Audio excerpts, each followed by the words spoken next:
Hi, book lovers. It's Peg, the book prize addict, back for the long-awaited day, just before the Women's Prize for Fiction 2022 is announced, actually 2 days from now, but real early in the morning, with my report on having read all 16 and rated them, and have decided which I think should be on the short list.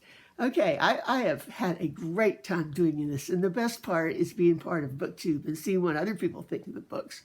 I've seen some great reports already up, which I haven't looked at. I looked at reviews of the books, but I haven't looked at their final ratings, and I've seen a great one, looks like a great one from Britta up.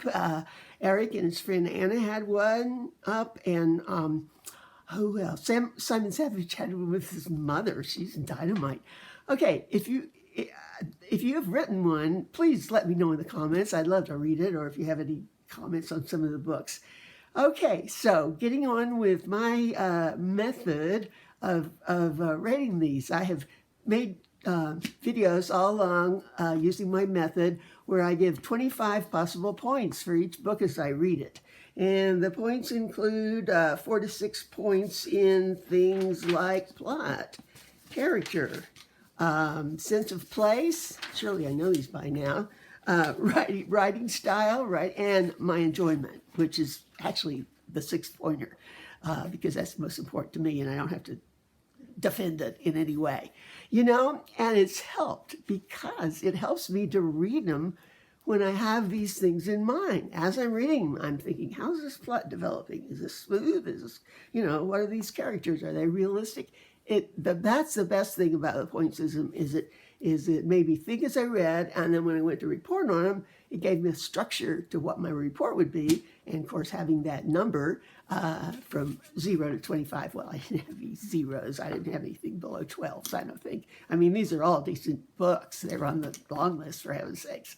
But anyway, so it was so much easier to do it that way, and I've showed my list. I'm not going to put the whole list up here, but I've showed it as it grew in the past on my other videos, and it was so much better to come to the end and have this nice list from 1 to 18, or no, well, anyway, with numbers going up or going down, however you looked at it, and as I rated them.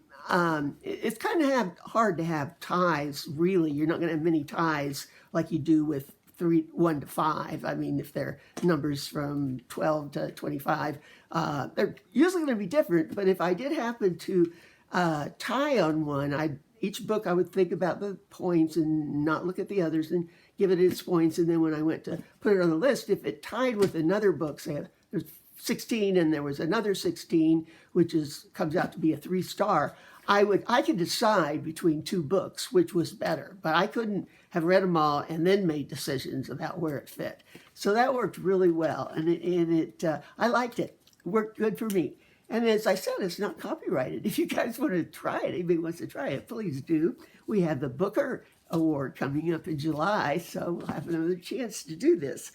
Okay, let's see. In general, I have to say that I saw and have heard other people discuss a big thing in this year's list is what they call magic realism. Some people like it, a lot of people don't like it. And I kind of had an idea what it was, and I could tell when it was there, though I couldn't find it. And so I put a little thought into it, a little research, and if I'm going to like it, which I'm liking it more and more, I need to have a way to defend it. So just a little bit about magic realism. You could say it's light fantasy.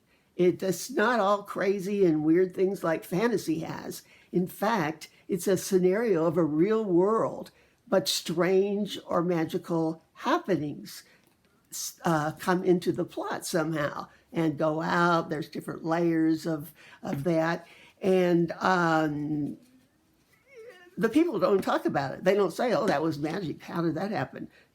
It's kind of accepted as a part of their world, which makes it interesting. I've heard other words for it, like the uncanny coming into the plot somehow, and the specular, and even ghostly thoughts come in without being a pure thing. So anyway, again, I don't know how to explain it, but I can feel it when it gets there.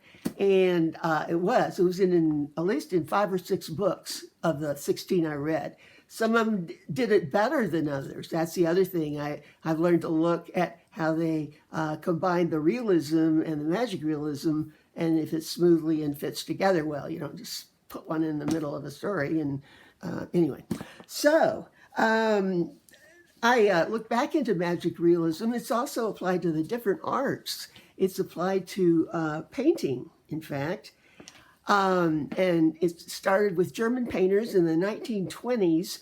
Just after they were getting through the Romantic period, they went into and actually called it magical realism with their paintings, which would have really a true life scenario, but there's something very uncanny about it. And I have one artist that I really like, and I thought I'd show you.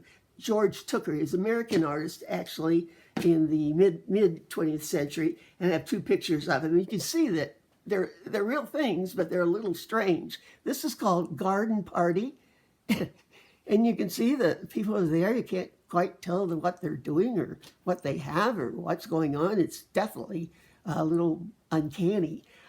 He has another one, might not be so weird, but it's called The Shoppers, people at the grocery store.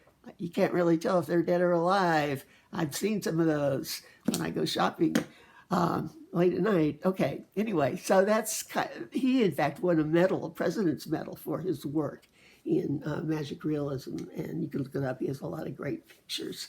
It's just before surrealism comes in, because there's nothing that you can say is really false. Surrealism is that one, I can't think of it, but where you have the clocks melting down, the time, time melting. That's surrealism, where it's obviously not real. Okay, in literature, it's been around for a while. In fact, the seminal work was from South America, mid-century, mid-20th century, was Gabriel Garcia Marquez, 100 Years of Solitude. Now, I haven't read this. I should have read it. But it was the first one that really seemed to have magical realism, and it was accepted. It won a prize. Did it have an Oprah's Book Club?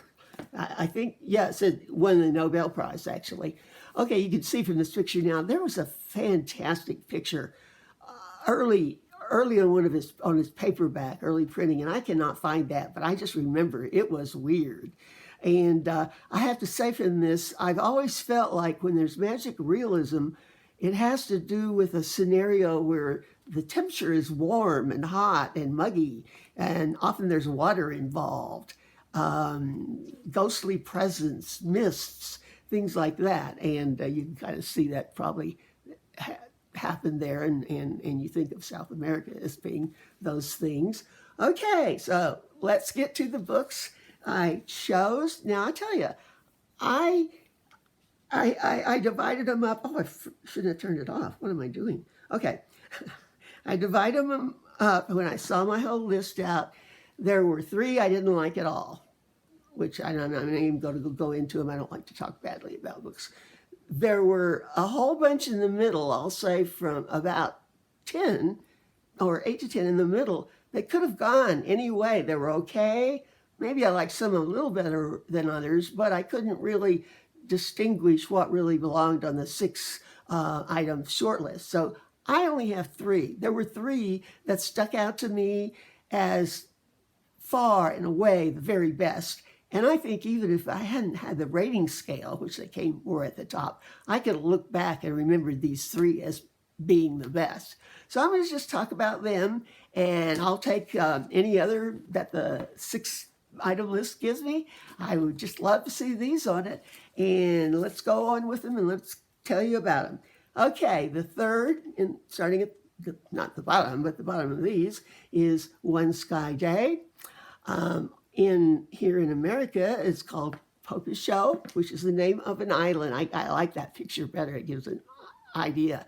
And as I said, it does seem like magic realism takes place in watery, hot countries a lot, and this certainly was. Um, it had people that lived on this island, and the magic realism part was that they all had a secret talent that was different from everyone else. There's been a lot of reviews on this, so I won't go into it. One of the funniest part is these uh, strange parts of women that fell off.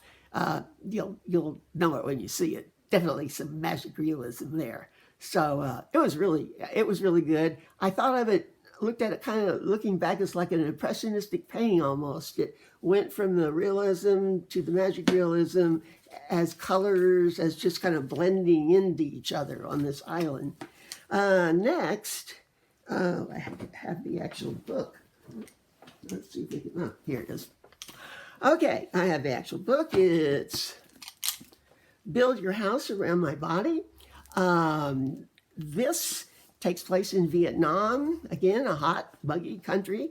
Has a double timeline that kind of comes together at the end, has some weird happenings. A young Vietnamese girl gets lost in a rubber tree plantation.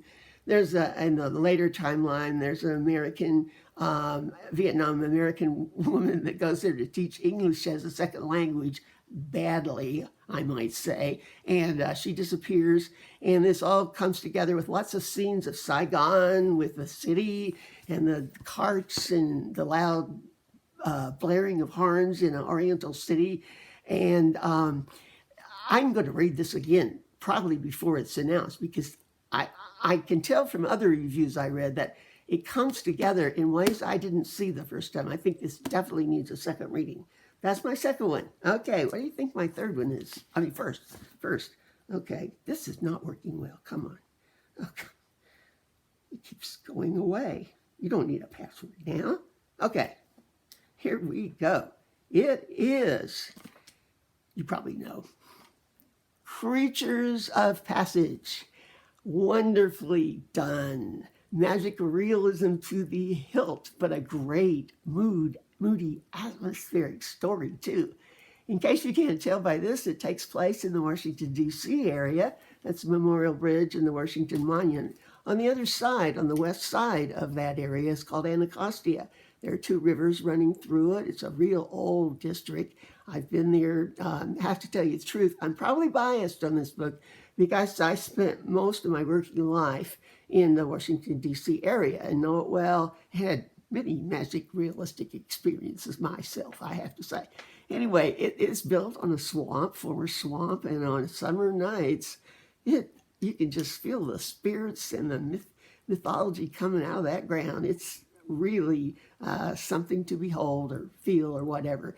Anyway, the story's been told. It's about a black family in Anacostia. The older woman drives kind of a taxi cab, but you don't have to call her. She kind of has the feeling when friends or people need her to come pick her up during the night. She has her cab open all night, and we learned some things there. Has the Anacostia's River is there, and of course the Potomac River. Things happen on the riverside. Again, water, muggy, hot, ghosts. Okay, I thought it was interesting, the cover. I would love to have a graphic of this cover right here. It's so good. It has distinct things I used to see every day on the way to work. And but the pictures before that, this is the English version. I love it. It's $30, but I may just end up getting it so I could have that. Anyway, and then before that, they had this one, which is not as realistic. It still has the steam. It still has the taxi cab. Has a Washington Memorial, and it's beginning to look quite magic realism-y, right? Okay, and the first one, another one, lost all touches of the Washington Monument. Just has the car and the mist and the spookiness. I like them all. But I thought it was interesting, the different interpolations of that. So anyway, I'm going to just stick with the three. There's plenty others I liked. Let me know if you've read any of them, what you think. Can't wait till this is announced on Monday morning, and it's 9 o'clock in London and 4 a.m. here on the East Coast of the United States. So guess we'll be getting up early. Okay, see you next week. Bye.